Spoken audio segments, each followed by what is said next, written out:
Right, welcome back. 10 TV అవుతున్నారు మా assistant editor Satish కూడా. సతీష్, ఈ రోజుకు అంటే నిన్నటికే తెలంగాణలో కాంగ్రెస్ ప్రభుత్వం ఏర్పడి ఏడాది పూర్తయింది. నిన్నటి నుంచి ముగింపు సంబరాలు కూడా ప్రభుత్వం నిర్వహిస్తుంది. ఎట్ ద సేమ్ టైం విపక్షాలు మాత్రం కాంగ్రెస్ పార్టీ ఏమీ చేయలేదు, కాంగ్రెస్ ప్రభుత్వం ఇచ్చిన గ్యారెంటీలు అమలు చేయలేదంటూ నిన్న నిరసన సభ ఒకటి సరూర్ నగర్లో బీజేపీ నిర్వహించింది. దానికి ఏకంగా జాతీయ అధ్యక్షుడు నడ్డా కూడా హాజరయ్యారు.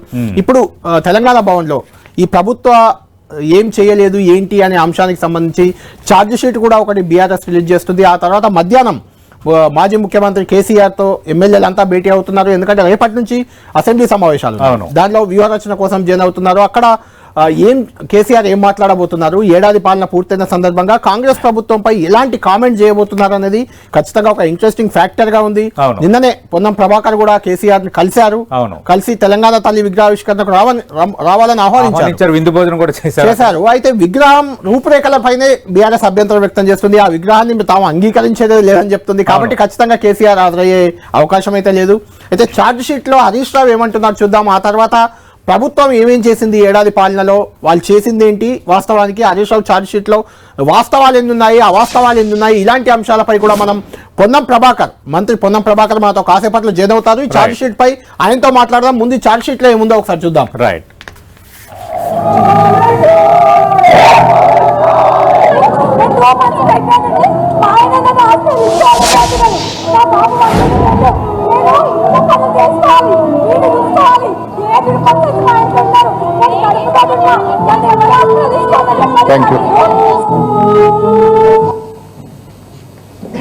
ఈ రకంగా ఇంకా చాలా ఉన్నాయి. కానీ అసలు రోడ్డెక్కని రంగమే లేదు.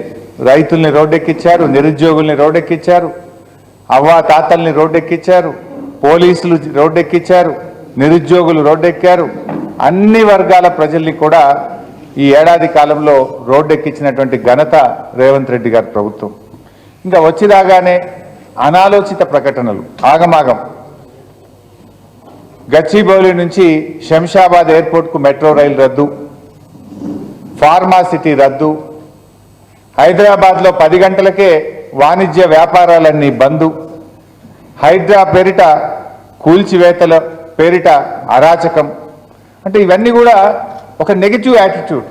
దాంతో ఏమైంది, మొత్తం కూడా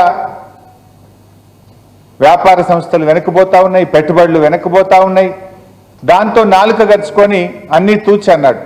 లేలే మెట్రో రైలు రద్దు కాదు, రూట్ మార్పు అంటాడు.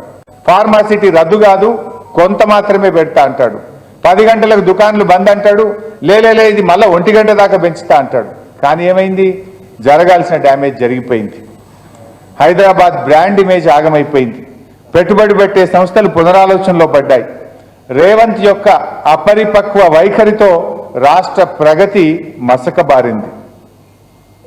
పరిపాలనలో కూడా వైఫల్యమే. నిజంగా చెప్పాలంటే ఆగమాగం.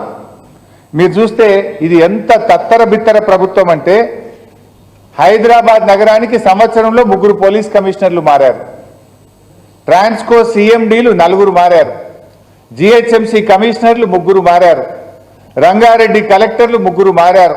ఇట్లా చెప్పుకుంటూ పోతే అంత ఆగమాగం. శాఖల మధ్య సమన్వయం లేదు.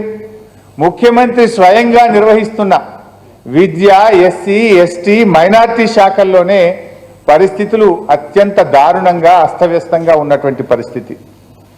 ఇలా పాఠశాలల్లో గురుకుల విద్యార్థులు విష ఆహారం తిని ప్రాణాలు కోల్పోతున్న పరిస్థితి.